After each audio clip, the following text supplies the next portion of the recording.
infiltration is infiltrating both the Philippines and the Pogo. Oo, tapos then pwede pa niya i-blackmail yung mga nila. Yeah. Hey, I actually am when the time comes. So she's gathering ammunition also. Kasi wanted criminal yung partner niya eh. Si Yes. Wang Ziyang is a wanted criminal And then in she China. will also pressure them to do What she wants. parallel national security Right. related stuff. If that's you do this, yeah. I'll let you go and I won't say anything. Pero yun ang inutos na pala sa kanya. So if you wanna go that angle, pwede yun. Yun nga, kasi if you really insist na parang hindi ito talaga taga Southern China, hindi talaga ito, then it keeps on reinforcing. So, it's also possible that actually she's not a low-tier front for intelligence services. Probably she's really deep penetrated and double infiltration. And more importantly there, she was hiding in plain sight in a sense that, if I'm spy, I won't be so stupid to have a Rolls Royce in a farm and run for a mayor. But sometimes that's exactly how it works, right? It's so crazy it works. Yeah, right? It's absurd. It worked for 2 years. It worked. So, I mean, this is like Netflix China material, right? Like, whatever happens, this is just when I thought Kiboloy would have been my Netflix pick, this thing is like next level. Yeah. Well, I mean, is this like the golden era of Senate hearings and all? Just when you were recovering from... Okay, let's rewind a little bit. I want to go back to your question on the spider web one, but we need to really talk about PDEA leak and the Bato and all. Because the Alice Go hearings just massacred that hearing. Like, totally fell off the radar, right? Like, no one minds that. Even Jinggoy said, doon na ako sa kabila. Tapos sabi na convicted ako. Ito baka pwede natin. So it totally killed the PDEA leak. I mean, Maricel Soriano hearing. That was the peak and then it died, di ba? So, what do you think about the PDEA leak? Both of you. Ikaw muna, Mark. Anong tingin mo dun sa whole PDEA leak conversation? Hearing? Quote-unquote hearing. Because I know you're an avid fan of Bulljack TV. Where, kumbaga kung meron tayong RRC, RMC, meron silang BNJ, si BNM, Jonathan Morales and Bulljack Marlica, di ba? Obviously, that whole hearing is just to push the narrative that BBM uses illegal substance. Yun lang yun. That's the whole point of that hearing. And nothing else. Yeah, sabi nila may video sila. Kailan daw yung showing? Mag-July na. Di ba dapat nung May pa yung showing? Ayun, may trailer pa. Hindi, yun talaga yung pinaka goal lang talaga ng buong hearing na yun. Siguro I'm guessing si Zubiri, he allowed that to happen kasi he was trying to appease the DBS. You're talking about the ex-Senate President, right? Yeah. Just to emphasize. Ex-Senate President Zubiri. He allowed the hearings to happen. Probably because yung DBS block was the only thing that's keeping him as Senate President at that time. He needed the numbers. Parang yun yung pambigay niya sa inyo.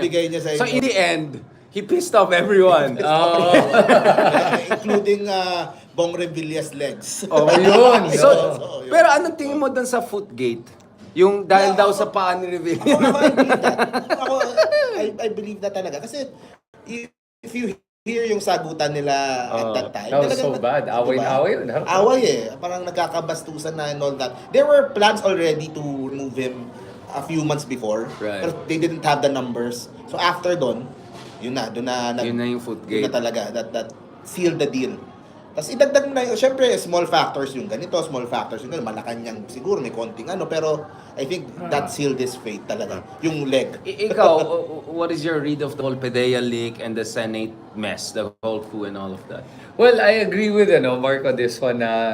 Bato was really, trying to discredit BBM on this one. Yun ang panlaban nila Gusto na talagang masira yung pangalan ni BBM. So, kaya niya to ginawa, which makes him look bad because he didn't do his homework. Alam mo, if he had just done his homework, na bago ka humarap sa isang hearing, siguraduhin mo lahat ng ebidensya mo, hindi lang testimonya ng isang tao, maghanap ka talaga ng documentary evidence, audio-visual evidence, yung talagang the strongest evidence you can to be able to go through this. When I watched it, it was so comical. Natatawa ako na naiiyak ako sa... I was cringing. This is a former PNP chief. So the standard of examination and it's very high, di ba? ng puncher eh. Hindi Yeah. Yun yung- That's not enough. And Jonathan Morales couldn't even remember yata yung source niya. Like, that's Well, sobrang tagal ito. he claimed that hindi niya maalala, and then he eventually said, syempre informant ko yan, would I give the name out? Sinabi, and I'm like, wow. Tapos, nung biglang naglabas ng witness si Jinggoy, doon ako natawa yung... So, ang bakit na sinabi mo sa pangalan ni Lam? Bakit ganun? Sabi niya, kasi alam ko pag nilagay ko pangalan ni Lam, maniniwala si Morales na talagang... So, ginagago mo kami, genius ka. Oh, actually. But ako, my ako natawa. favorite moment was still this whole basta ako, hindi pa convicted, investigate pa lang yeah. ako. Hindi katulad ng butihing senador. And then, si Bato goes, stop. Saling talaga nag-panic mode si Bato. Kasi hindi yun yung drill natin. Like, yun talaga hindi na makontrol yung mga na actors Grabe. na like, oh my God, that was really Siguro bad. yun yung That was pinaka-problem really ni Bato bad. dyan eh. Kasi No. pa rin siya sa ano. He is not... they're trying to prove that BBM uses illegal. Hindi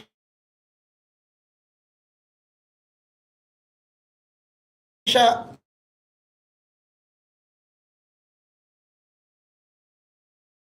all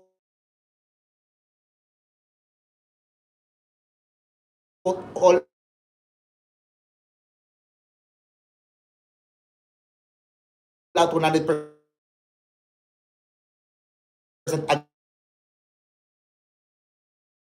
against BBM. He's still trying to, hindi pa rin Stand in the middle of the Yung caricature may talaga. mga nerds, may mga iba-iba High mga school personal nga. sila. Kita mo yung mga magkakampi doon, kung sino magkakasama, sina Robin Hood at saka si Bato, magkasama sila palagi. Asan doon si Jinggoy sa harap, hindi naman si JV sa likod kasi ayaw nila magkatabi. Asan doon si Risa, ganun eh. Very interesting the dynamics. So, that was such a eye-opener for me on how the Senate is. Ikaw, you've dropped by, parati Congress ka, di ba? Nung Sa SMNI. Senate, Hindi ka ba nag-Senate? Hindi ako masyadong pupunta. Doon na lang ako sa bagong building. Oo, doon sa BGC. Oo, sa BGC Nakita mo pa yung ako. bagong building? Hindi pa. I mean, if you go to airport every time, you'll see that almost finished na pala siya, no? Almost finished na. I haven't seen it. Parang, sana naman deserving yung mga pupunta doon, di ba? Kung ganyan ang Ganda eh, kwalidad. ganda. So, I mean, you guys, from your understanding, is this the worst Senate ever? I mean, I remember when first Bong Revilla topped the race, people were talking, when Dito Lapid was there, people talk. When Erap became Senator. But this looks like an interesting Senate. Is it the worst or because, or if you look at the, let's call them the Senate 7 or 10, like the more matino ones, whether it's and Sherwin and of course Riza and mga ganun, maybe it's just a really bringing down the whole Senate. What's going on Hindi here? pero ako yung trend na na RT. yung magkapatid tapos Magina. So dati naman walang ganun eh. Pero ngayon napansin nila every 3 years pwede tayo magpatakbo. So dalawa tayo dyan sa Senado. Yeah. Parang ang dami-daming Pilipino na pwedeng to fill At that. pwede tatlo. If the Oo. two Tulfo brothers run, then it Pwede. will be Ben, Erwin, and Can Rafi. you Might be imagine? Can you imagine? You know, but I think what Bato showed everyone, and I think a lot of people realize na kung ganitong mga klaseng senador ang din pinapasok nyo talaga, magiging joke na yung buong Senado natin. But is Bato really the worst one? Because I can think of Robin Hood. someone else who's more Robin Hood. interesting. Robin Hood, is that what you're gonna say? Boy Sile, I want to say. Yeah, I mean, I alam feel mo, sad for the guy, honestly. alam mo, my God, ang daming mga, I think this is probably one of the worst Senates. Yeah, I would agree with that. It's just so sad listening to what a waste of money and Taxpayers' time. money, I didn't even watch the whole PIDEA leaks hearing kasi talaga I'm like, nakakabobo talaga. Wala akong natutunan dito sa pakikinig na tong Senate hearing na to. Ako naman, it could be the worst pero It can still get worse. Oh, it can. It's still the get most worse, eh. entertaining. Ano? It's the most entertaining. Maybe, I mean, but you know, there are all of these stories from back in the day, na nung 1990s or early 2000s, like people will rush to the Senate so that they'll catch the debates among the titans. That was entertainment too. Like you're watching like the right, poems. Yeah. Wala kasing social media nun. Oh, like parang Virgil like level of poetry and ganon. That was so they used to be entertaining in a very high quality way. And pag sinabi nung panahon na senador ka, talagang may dating, may pazas ka. Ngayon, senator it's a talagang, hindi, it doesn't cut the same way na talaga nawala na yung dignidad, nawala yung prestige. I remember I got to watch one Senate hearing during the impeachment trial of Erap.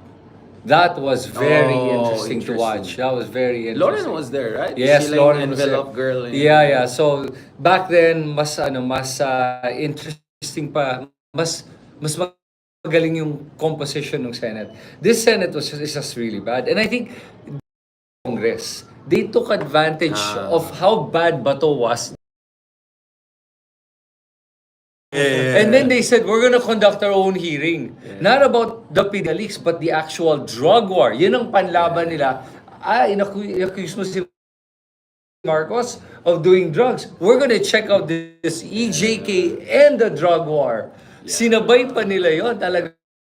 Wow. Matamay ka. You were chief at that time. Yun, and then sabi nila, and we're going to do this properly. And I've been watching the congressional hearings. I am so Mas impressed. maayos. This is professionalized. Ang galing nila. The way they ask the questions, the way they interrogate, the way they investigate, and the way they present evidence. I was like, ang babata na itong mga to. I'm like, wow, ang galing. Totally impressed. They may kumbaga, kung may honors, nabigyan ko sila ng top honors, yung mga mga congressista natin. Talagang believe na believe Maldes house. Ay, sorry, sa lower house. No, I mean, there's also the gentleman's agreement issue, di ba? Ano ba si tingin niya talagang nag-traitor si Digong, dating president ng China, or hindi naman may pagkaalis go ng ambivalence, pa rin tipong sabi ni Digong, basta hindi niya na-gets yung sinabi ni Xi, oh yeah, pwede na yan, but he didn't pass it down kasi yung tinatawag na gentleman's agreement na, uy, wag niyo naman yun dyan, wag niyo naman, para pwede namin kayong galawin, mamaya yung mga ganun. What is your understanding? You think Digong really sold out the country and for some reason maybe it didn't pass down the channel, command channel, chain of command, sorry. Right. Yes, he did sell out the country. And there are several instances to show why that's true. On top of the gentleman's agreement, you remember there was a massive Navy vessel that docked in Davao. And more than once. Yeah, and airplanes too. And military planes. Military planes Multiple landed times, multiple in Davao. Without clearance from DND. Exactly. The DND, the AFP, nobody knew. Yeah. So tell me, was there a gentleman's agreement on it? When they were able to do, and even the AFP was like, I actually wasn't aware that something was happening. My God, that is, sorry sa akin si Bongo daw na-clear or something yan ang like that. pinakamalaking betrayal ni Digong sa mga Pilipino to allow a Chinese military to land and to dock in our country. From the Department of Defense and our own military. Tsaka delikado yan talaga. One reason why you signed yung mga visiting forces agreement, status of forces agreement is it provides a legal framework. What if may rape nangyari, may krimen nangyari, di ba?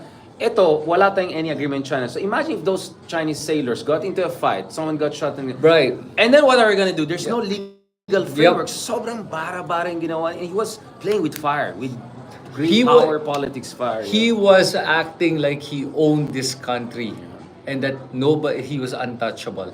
Unfortunately, he still feels untouchable. If you look at the Alice Go situation, kasi we want to talk about Duterte's, but the problem is, kung sana si Duterte lang talaga yung problema, di ba? The Duterte phenomenon would not have happened without all the enablers at all levels. Yep. Right? And the Alice Go situation, I'm not sure that this was everything was micromanaged by Digong's office. I think a lot of corruption and rottenness was all around the country for this to happen. So you were asking about, like for instance, yung ex-mayor ng Bamban. Do we know anything about this guy? Comelec people who cleared her run for office. Do we know anything about these people? And speaking of corruption, some people very cynically would say, galit lang ang tao sa corruption pag hindi sila nag-benefit. Pero kung si Mayor ay nilibre kayo dun sa wedding niyo or gano'n. Bait naman ni Mayor. Yung culture of corruption is very deep in our society. Natural in a mall. Pag pumunta dito si Alice Go, I'm thinking of gaano kadaming tao magpapaselfie. Magpapaselfie, exactly. Celebrity na siya. Actually, takot ko, tatakbong Senate. Hindi na disqualify yan. You never know. Manalo pa yan. No? Baka maging pa yan, mag-showbiz yan. Diba? Kasi kamukha niyo yung sa F4, diba? Yung sa, so I mean, wala tayong floor eh. Wala tayong Yeah. floor of, morality and what's acceptable. Basta sumikat, malakas, popular, let's give it to them, di ba? Yeah, I think the biggest problem we have is our voting population talaga, unfortunately. There's a lack of hindi ko masabi kung education, hindi kasi education yung No, I problema. mean, you have many people, engineer, lawyer, etc., Yeah, who it's- support Duterte and Trump and those people. So I don't think it's an education issue, right? I think Yeah. it's a political orientation issue. But honestly, I would say it's cynicism problem. Na nawala ng pag-asa yung This is with the more, let's say, yellowish pink narrative. Disinformation is obviously a problem. But we just saw a few days ago the Indian opposition against the humongous of Narendra Modi. This is the biggest right-wing populist machine on earth, millions of members and all. The disinformation machine in India is 100 times worse than the Philippines. Just go and look at. Oh my God! Okay. And in India's case, my religious, my caste system. There's so many elements. This Muslim Hindu Okay. dynamics. Oh my God! There's so many levels to that. And yet, the Congress Party still was able to double their lead. What I'm saying, I can give you many examples. Brazil, Latin America, Lula versus Yes. Bolsonaro. US, Biden versus Trump. Yeah. You think there was no fake news for Trump's side, not Russian help for? And again, in France, so many. So for me, I agree that there's a problem, disinformation problem. But I think the biggest problem also is we lost the faith and trust of people. When we say we, anyone who believes in a liberal democratic project. Because look at, this came in 2016. All the data shows you cynicism was already seeping into the system. Yeah. 2010s pa lang. So there's data in 2014 World Values Survey. Right. Where so majority of Filipinos were okay with a leader who doesn't bother with elections. Basta he can deliver things. Right. So I know many highly educated people who like Digong because they thought he'll shake up the system, get things going, fix the problem, kasi pasaway tayo, yung ganun. I think a lot of that is skepticism, a lot of that is disaffection that Duterte weaponized. And I think the problem with the opposition is that hindi na-recognize na ito lack of information. It's also lack of faith, loss of trust, loss of confidence. And then hindi rin sila nag-adjust in terms of their messaging. Mark knows, I've been saying this consistently even during election. Kaya daming haters ko din dun sa kabila, di ba? But honestly, I believe that because, and honestly, you can disagree with me, but my thing is, talking about lack of education or disinformation alone, we're gonna hopeless case ang opposition forever. If we Right. because the more people will hate you if you're saying, bobo ka kasi, di ka bumoto sa akin, di ba?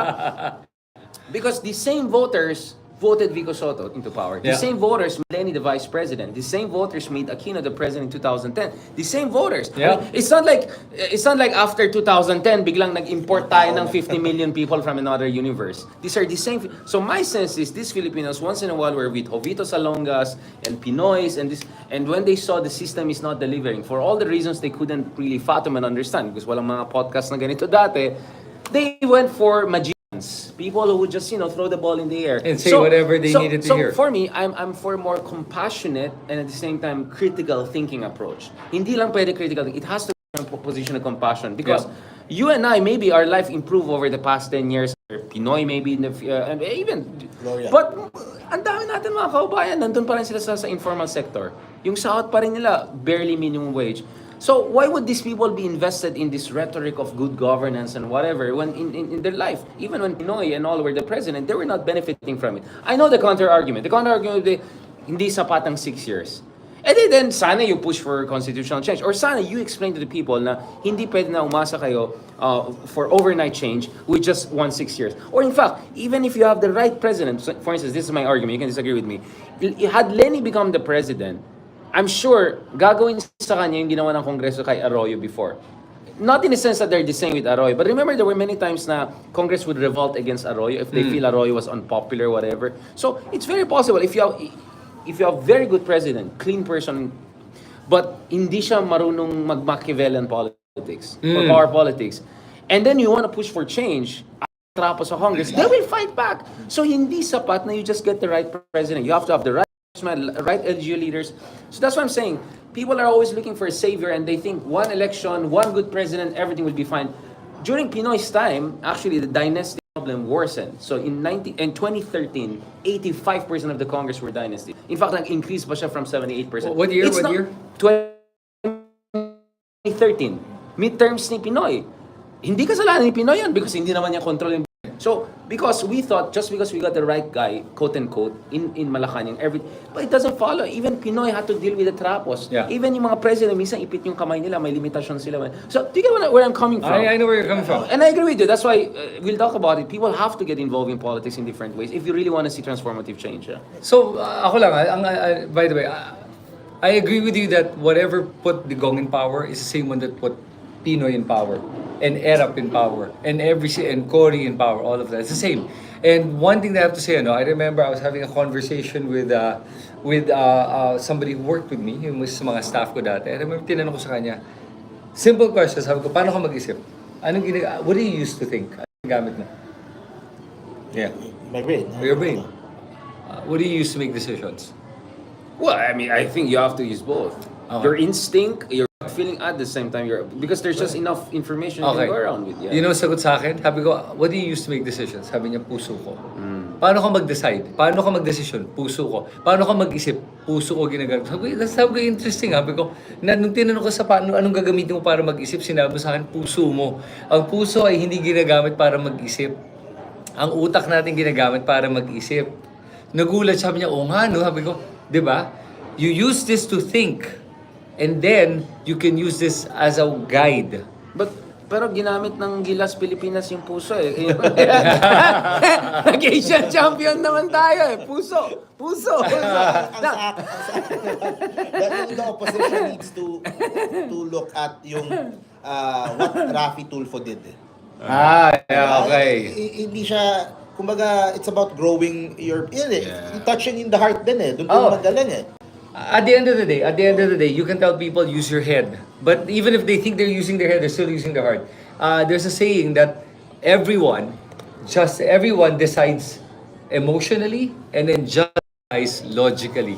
Yeah, that's David Hume. There you go. The reason is there to just give a spokesman role for your... But ganito kasi sa akin eh.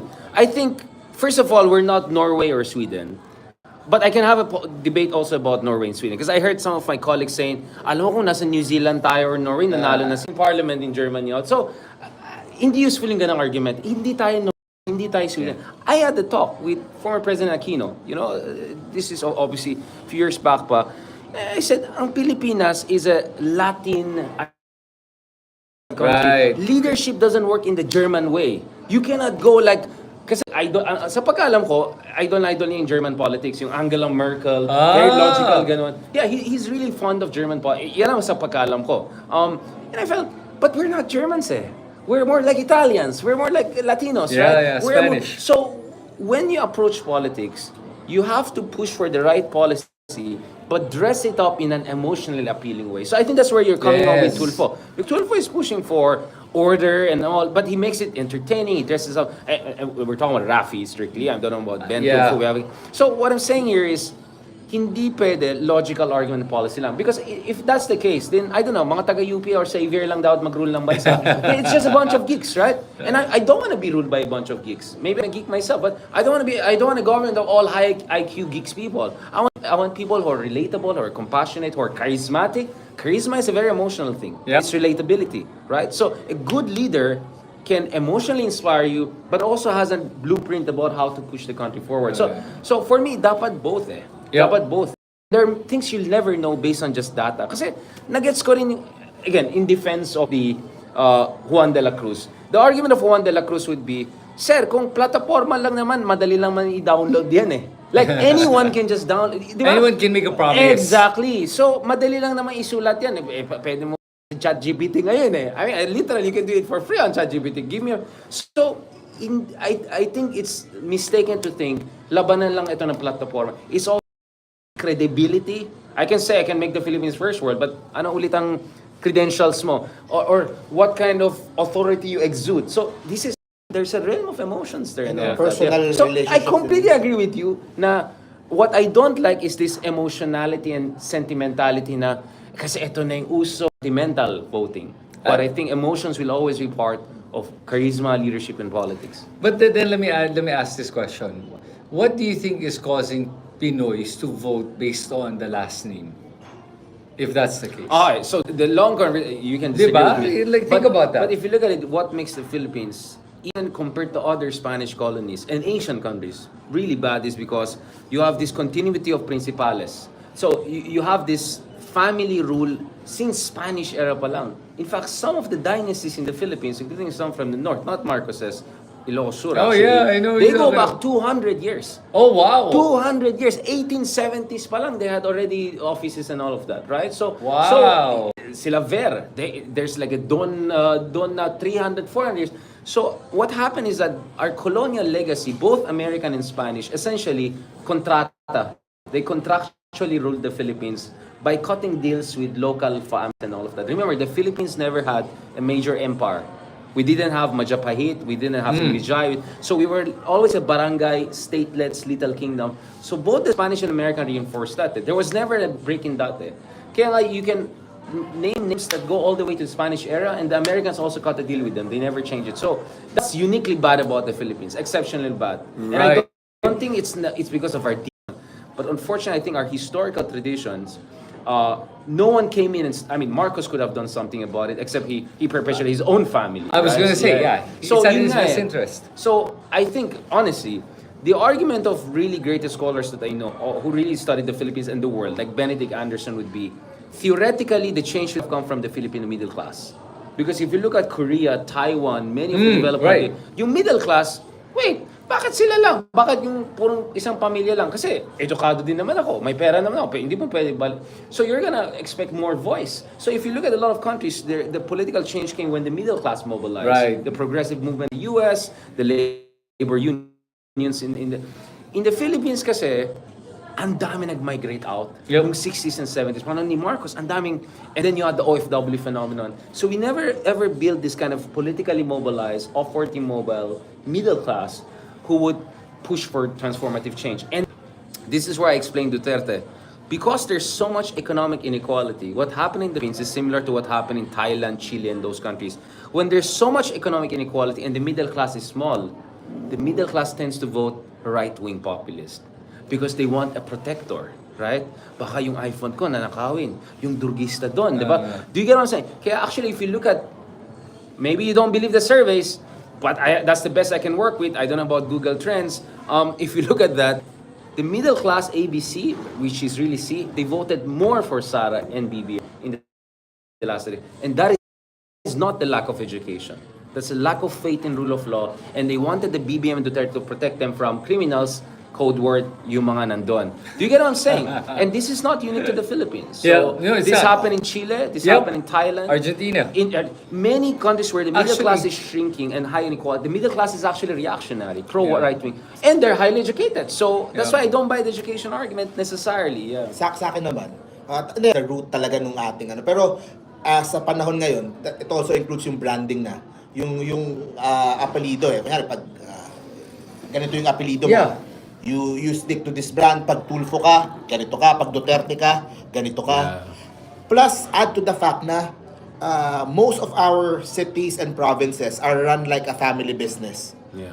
Na bata pa lang si Junior, he is being ginugroom trained. na eh. Ginugroom na. Yeah. O you will be SK. O tapos you'll be counselor. Yep. Tapos so people are expecting na him. Tapos plus add pa yung pera. Yep. So unbeatable. You have branding, you have money, you are been groomed since you were young. And no political parties. Because the other thing I didn't mention is political parties tend to replace dynasties. In the Philippines, for again, a combination of reasons, we never build political parties. So what happens is the families are the political Becomes party. a political Because they have party. the money, they have the goons, they have the resources, they have the brand. Diba, in other countries, I vote Democrat because Democrats stand for this. Now, minsan, dalawang Clinton, isang Clinton, but it's okay, it's really the Democrat. Sa Philippines, because there was never a political party, essentially the families became the political party. And the more they're there, the more they political party, right? So here- vicious cycle eh. But here's a question I have.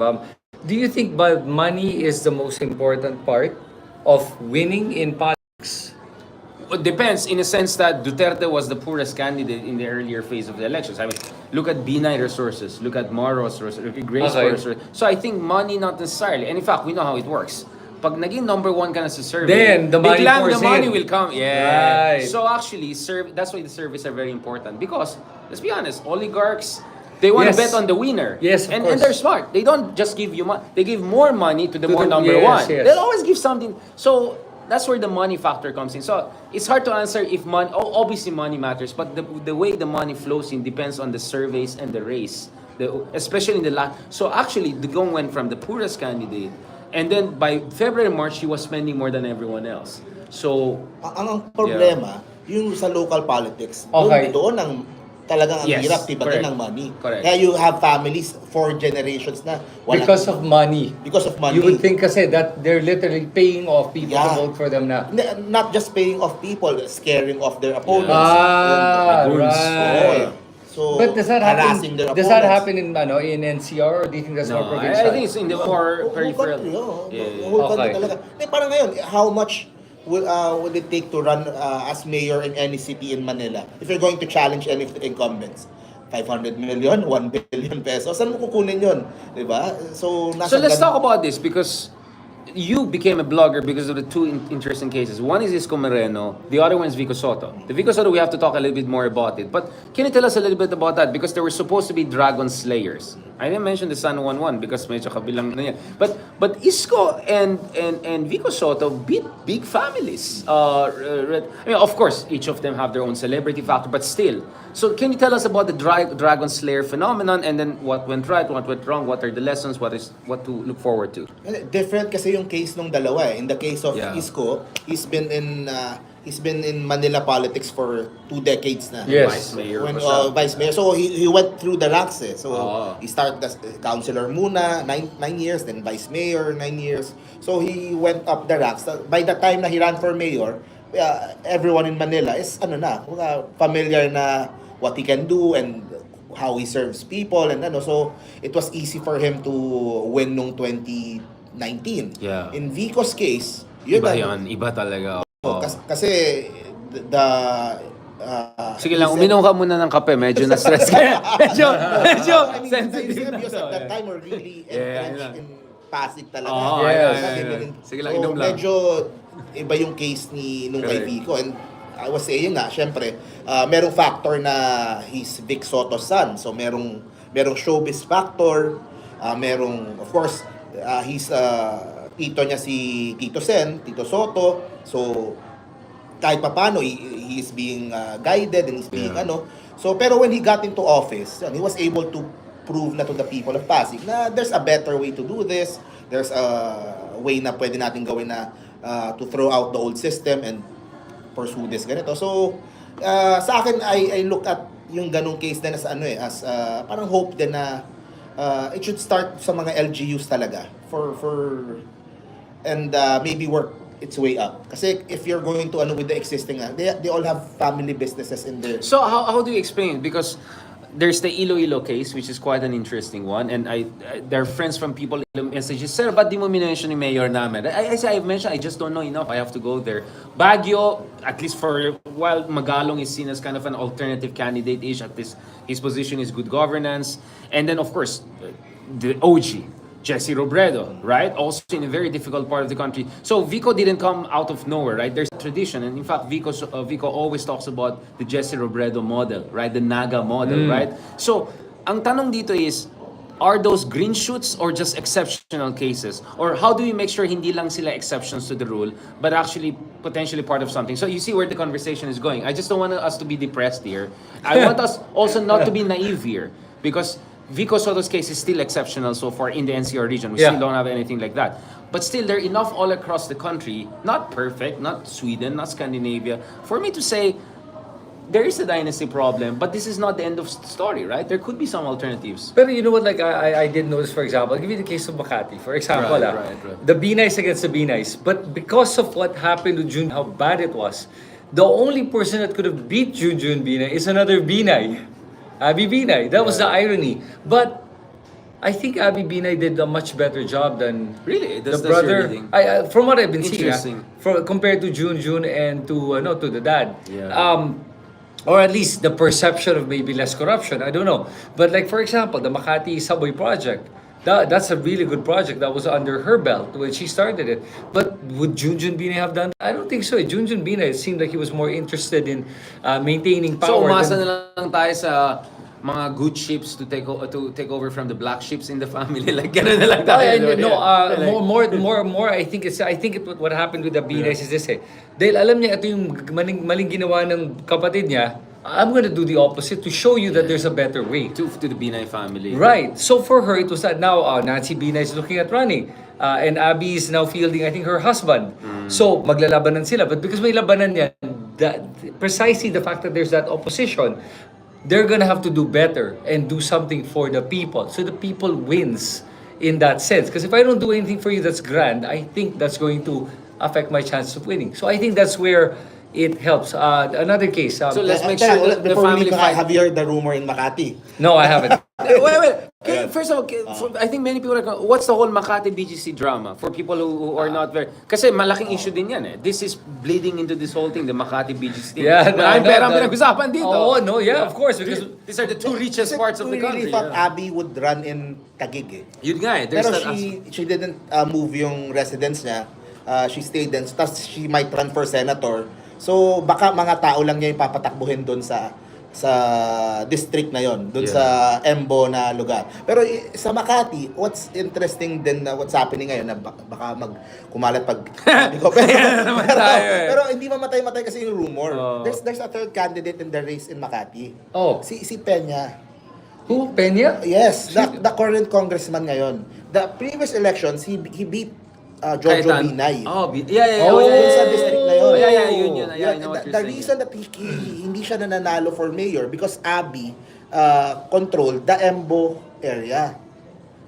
The Embo is now gone. Nasa Taguig na Oh, bumoto. interesting. So it changes the dynamics. Pero then, right now, he's still allied with Abby. Pero hindi mamatay-matay yung rumors na try to go for it to break the Binay's hold over Right. Makati. Now, wild card na siya ngayon. Oo, bigla, because ang natira sa Makati, yung distrito niya. Yep. So, merong ganung hindi mamatay-matay na That's interesting, So meron pa ring way to break yung mga dynasties. Pero very limited. Yeah. We still need electoral reforms. But that's also where you see economic prosperity, right? As BGC got bigger, as the country became richer, you know what I'm saying? It creates new dynamics. Urban planning, development. So if you look at it, the whole Makati BGC thing is, I mean, if BGC becomes so rich, I don't think this whole drama would have happened, right? Nung naging biglang financial center, mala Wall Street na siya, biglang iba ng usapan. So I think this is where some people are also right that sometimes a lot of our problems is because we're just too poor. Because if you look at, there's a graph, diba, whereby when countries are very poor, whichever country on earth, whether it's China, corruption tends to be very high at the low levels of development. Why? Because the bureaucracy is badly paid, the media is not doing a proper job, baka bayaran pa. You know what I'm saying? People are just too hungry to care about. But as countries become richer and richer, you have a more, again, going back to it, more mobilized middle class, better paid journalists, better paid bureaucrats, more educated abroad coming back. You get what I'm saying? So, feeling ko, the reason I'm slightly optimistic, despite, I will accept all of the criticism of the system, but feeling ko dahil medyo umangat ng Pilipinas, hindi mayaman, pero middle income, I think that's going to create some very interesting dynamics because it's going to change conversation. Mas maraming middle class people are involved in debates. Yeah. And it's not even that. I mean, I know people are listening to us podcasts who come from different socioeconomic classes. So suddenly there's a market for things that we're doing right. I don't think 10 years ago this could have pulled off, right? So I don't know. That's where I'm slightly cautiously optimistic that the ground is shifting, right? Even though the ground is shifting. We would still need na electoral reform pero unti-unti. Kasi for example, iban muna natin yung asawa tatakbo. Yung papalit sa. Maybe we could start with that. Kasi that would change the dynamic right away. Kasi they would have to field their brother. Right. Cousin or... Kasi ngayon, ang first choice talaga is asawa. Yeah. Kasi if asawa yung tumakbo, parang the mayor pa rin yung nagpapatakbo. Yes. So, pero pagkapatid na, it's a yun yung different law of family. unintended consequence. So, what the argument is, nung nag-impose tayo ng term limit, you created political dynasties also.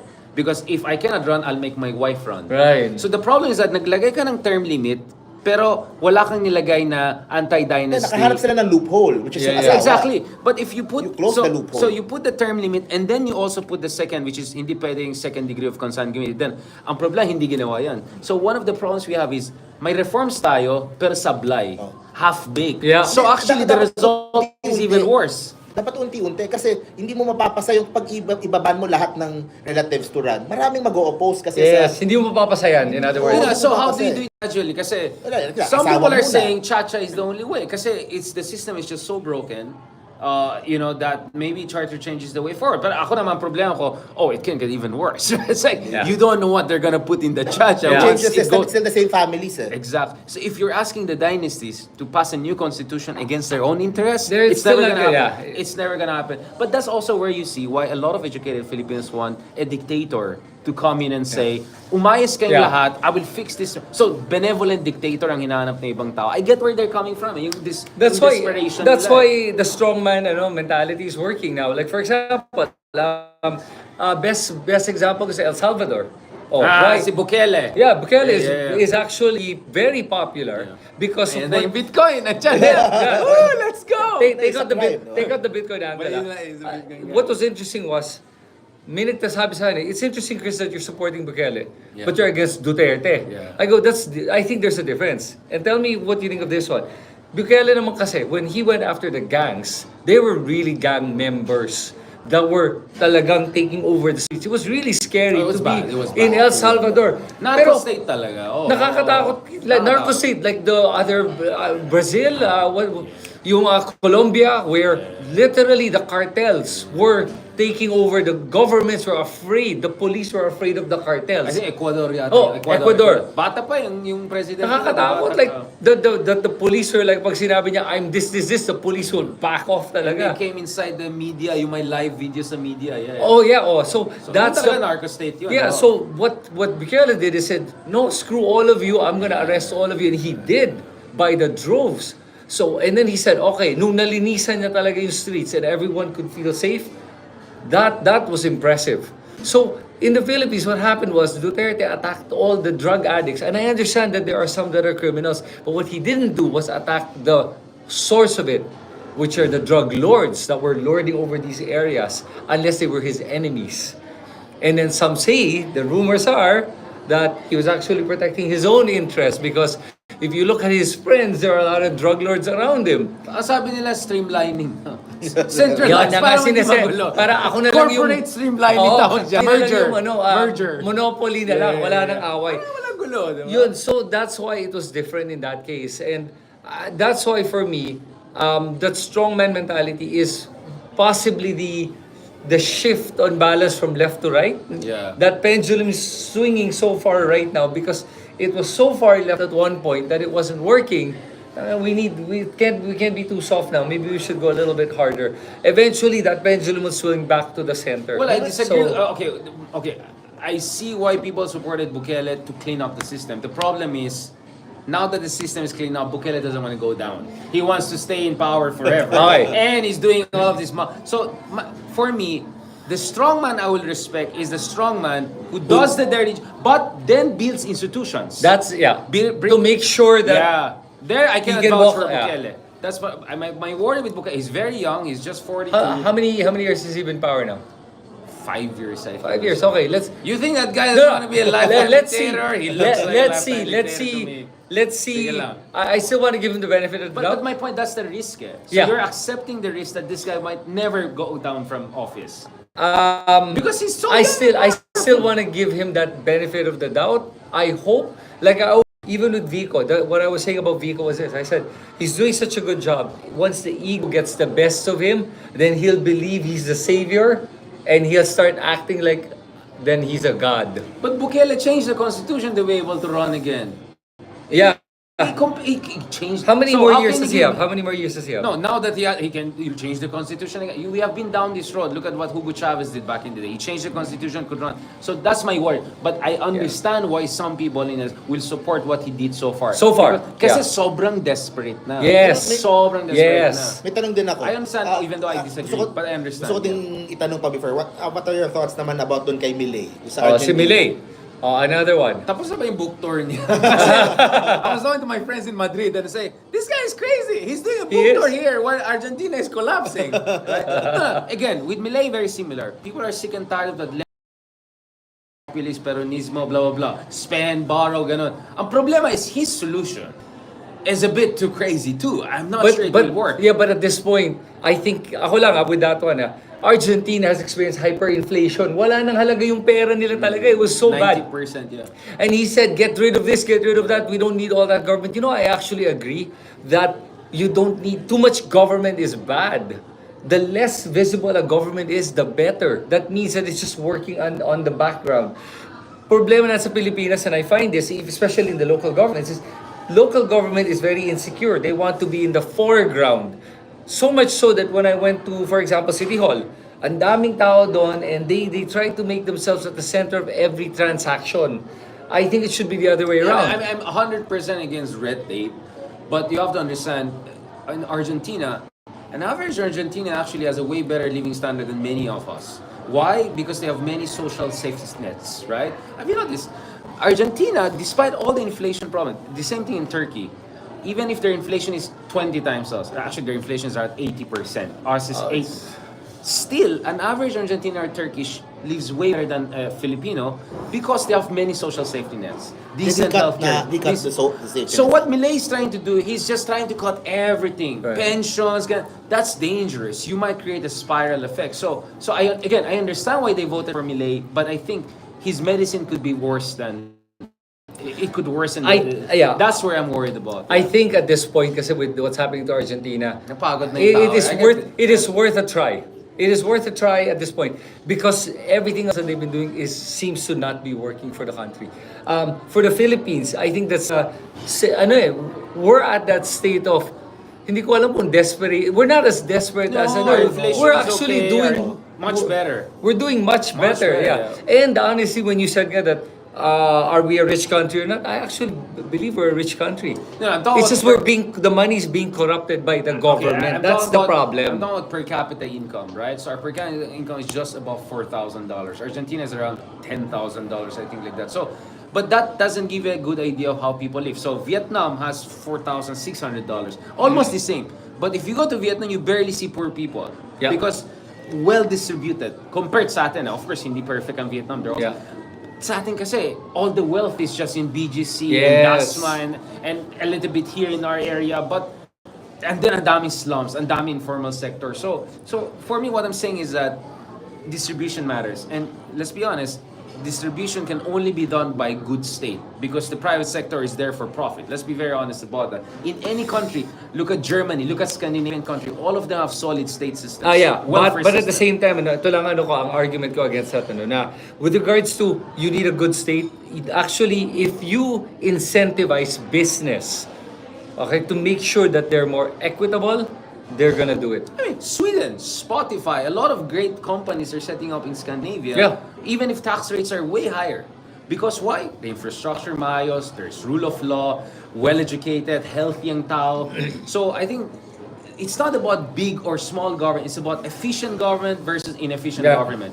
And sometimes efficiency comes with a bigger government, with a smaller government. It depends. So I don't buy that argument because the evidence is very clear. If you look at Scandinavian countries, they have high social welfare, high tax system, but high foreign direct investment and high growth and best living standards. Okay, so let me define what I said. Ang ibig sabihin ito by saying that the government is invisible, it doesn't mean that they're non-existent. It means that they're acting on the back rather than the foreground. Meaning that the system is just running on its own efficiently. But you're assuming the private sector, they're the good guys. I mean, you want to leave the system to the oligarchs? You think the oligarchs will be there to build roads and a hospital for people? I mean, look at their toll fees here, are insane. Yeah. I don't trust the private sector. I'd rather trust the government because the government, as corrupt as it is, I cannot vote them out. Right. But the private sector, I cannot go after. Yeah, no. So that's a good point. Kaya nga, like for me, if I were to look at the system of the United States versus Europe's system is much better. US is all about capitalism, and what happens? And dahil mga cities doon are even. Somebody asked me, would you prefer to live in the States or Philippines? I feel safer in the Philippines than the US. Doon maglakad ka, pwede ka mabaril at any time. And the joke is you have a better life if you're unemployed in Europe than employed in the US. Yes. You know what I'm saying? Because in the US, my welfare, my unemployment benefits, I have relatives in Europe. So I know, No, but- in US, wala kang trabaho, At saka, patay ka. at saka hindi lang yun. Bills ka Richard, ba? like for me, ganito, like when I say invisible government, this is what I mean.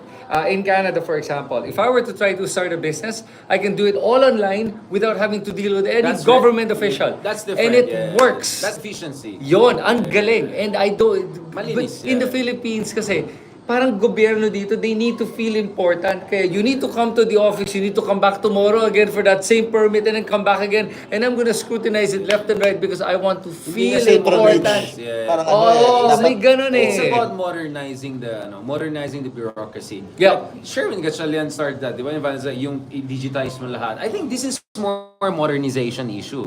Kasi medieval pa yung system natin, eh, di ba? A lot could be just completely run online without the government, without people, human intervention. Yeah. Yes, and That I agree with you. Oh, absolutely. 100%. and alam mo, that's gonna happen. It's just gonna take time, but we're gonna get there. And Political will yeah. din from the government din, diba? Kasi From the local from governments. agencies like, diba? Kunyari, yung sa customs and all that, and yung sa BIR. Man. And Okay, but let me ask, what do you mean by political will? Because political will, you're going against the ano eh. yeah, but you have to have backing. You have to have people supporting you. You have to have a vision. Kasi kung political will ka ng political will, parang ano yan, parang puso sa sa gilas. Hindi. Dapat may diskarte. Dapat may maayos na coach. Dapat maayos yung players. So I think political will should go with social pressure, social movement, vision, blueprint, all of those things. So Diskarte. tama ka doon that it comes with the support and this is what's interesting. The only reason why Duterte is so powerful is because of that support. Alam niya meron siyang support Pag wala siyang support, then they're not gonna be as he's not gonna be as ang tapang niya to do what he does because he knows people will support him. Pero without that, wala. So his power So it's very power still important. comes from the people. Pag maalala nating mga Pinoy that the power comes from the people, I think that will help shape our government more. When every single voter, every single person on social media, lahat na nagsasalita, you have the power. And you have to believe you do because when you do that, then the leaders listen. And we've seen that happen. Recently, I've seen that the senators and the Congress have been swayed by the people's opinion. Pressure, public pressure. Yes. matters. Thank you very much. I know it's your birthday, so we don't want to take away your time. I know someone is waiting in the Happy birthday. wings. Happy birthday, man. Thank you Next so much, time, habol Richard. tayo sa tawag doon, sa mga lifestyle guru. Yeah. Yeah, man. Like, wow. Ilang taon ka ulit? 55. Oh, man. Like, it looks much better in person, man. It looks even much younger. Good job, Hi, man. bro. Thank you so much. I really appreciate Thanks, it. man. Enjoy your night because we're gonna disturb you again later in the year. Sana Absolutely. tuloy-tuloy yung discussion. It's really fun. You know, fun to thanks, meet you Richard. I personally. really enjoy having these conversations with you guys. All right. And effortless, right? Just 2 hours almost like just went by like that. Pasensya na, this is the first time I'm setting out in person, so medyo minsan distracted ako. I'm looking at this camera gano'n. So kung medyo sablay and all, it's just a first time thing, but hopefully we'll get it better and nicer next time. Thank you so much. Maraming salamat. Take care. Yeah, And thank you, Mark, also. Thank you so much, I Mark. appreciate it. Salamat, bro. Thank you very much. Okay, let's close this live. Okay. So we have si Attorney Star. We'll ask her naman about some legal issues or something like that. 1 second. CR lang ako. Thank you guys. My All right, part.